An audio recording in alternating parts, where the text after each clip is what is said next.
الله الذي آنس بطاعته وذكره وحشة القلوب فقال: ألا بذكر الله تطمئن القلوب. فضل بعض الأزمان والأوقات وخصها ببعض العبادات والطاعات، وهدانا للإيمان، ونسأله أن يبلغنا رمضان.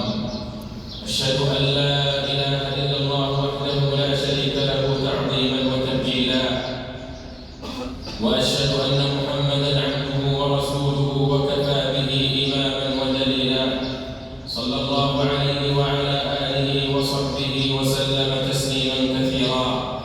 معاشر المسلمين، إن الله لم يخلقكم عبثا ولم يترككم هملا، وقد خلق الموت والحياة ليبلوكم أيكم أحسن عملا. فبادروا بالأعمال قبل حلول الآجال، واستعدوا للاختبار والسؤال، وحصنوا الأقوال بالأفعال، وحاسبوا أنفسكم قبل أن تحاسبوا، واستعدوا للقاء الله الكبير المتعال. عباد الله، شعبان شهر ترفع فيه الأعمال إلى الله، فاحرصوا على الخواتيم، فإنما الأعمال بالخواتيم. ورسول الله صلى الله عليه وسلم أسوة حسنة، وقد قال عن شعبان: وهو شهر ترفع فيه الأعمال إلى رب العالمين، فأحب أن يرفع عملي وأنا صائم. رواه النسائي. وبعد، عباد الله، فالعبادة وقت الغفلة قربة من أعظم القرب، وطاعة لرب العالمين، وتنبيه للغافلين، وذكرى تنفع المؤمنين.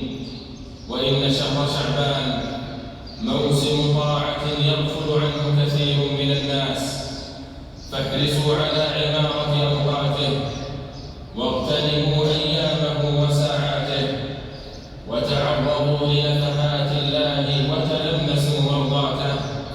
فقد كان النبي صلى الله عليه وسلم يكثر من صيام أيامه ويقول: ذلك شهر يغفل الناس عنه بين رجب ورمضان، وهو شهر ترفع فيه الأعمال إلى رب العالمين، فأحب أن يرفع عملي وأنا صائم.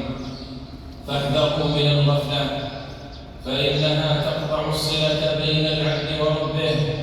والله تعالى يقول: واذكر ربك في نفسك تضرعا وخيفة ودون الجهل من القول بالغدو والآصال، ولا تكن من الغافلين. ومن كان عليه قضاء من رمضان الماضي فليبادر بصيامه قبل نهاية شعبان، فإنه لا يجوز تأخير القضاء من دون عذر حتى يدخل رمضان. وفقكم الله لما يحبه ويرضاه، وتقبل منكم صالح الأعمال، وجعلكم من الذين يستمعون القول فيتبعون أحسنه. أولئك الذين هداهم الله، وأولئك هم أولو الألباب.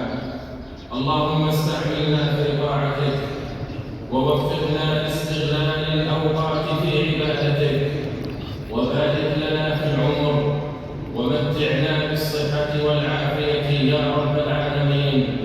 اللهم بلغنا رمضان، اللهم بلغنا رمضان، اللهم بلغنا رمضان، ووفقنا فيه لكل خير، وتقبل منا إنك أنت السميع العليم. اللهم اغفر ذنوبنا وزلاتنا، واستر عيوبنا وعوراتنا، وفرج همومنا، ونفس كروبنا، واكلأنا بحفظك ورعايتك يا رب العالمين. اللهم حبب إلينا الإيمان وزينه في قلوبنا، وكره إلينا الكفر والفسوق والعصيان، واجعلنا من الراشدين. اللهم يا مقلب القلوب ثبت قلوبنا على دينك. اللهم يا مصرف القلوب صرف قلوبنا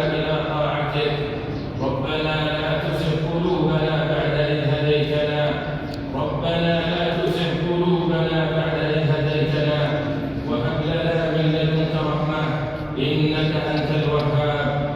اللهم اغفر لنا ولوالدينا، اللهم اغفر لنا ولوالدينا وللمؤمنين والمؤمنات. اللهم اشف مرضانا، اللهم اشف مرضانا وعاف مبتلانا وارحم موتانا، وارحم موتانا يا ارحم الراحمين. اللهم اعز الاسلام والمسلمين وانصر عبادك الموحدين، واجعل اللهم هذا البلد امنا مطمئنا وسائر بلاد المسلمين. اللهم امنا في اوطاننا واصلح ائمتنا وولاة امورنا. اللهم وفق ولي امرنا خادم الحرمين الشريفين بتوفيقك، وايده بتأييدك، واعز به دينك. اللهم وفقه وولي عهده لما تحب وترضى يا سميع الدعاء.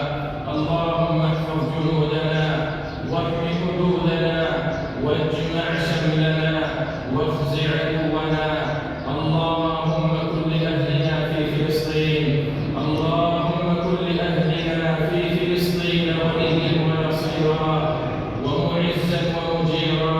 اللهم اكشف عنهم الضر، اللهم اكشف عنهم الضر وارفع عنهم البلاء، وارفع عنهم البلاء، واحفظ لهم الأعراض والدماء.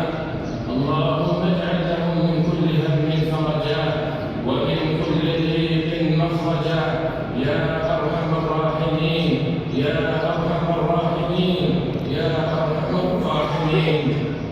اللهم آتنا في الدنيا حسنة وفي الآخرة حسنة وقنا عذاب النار. صل اللهم وسلم على نبينا محمد وعلى آله وصحبه أجمعين.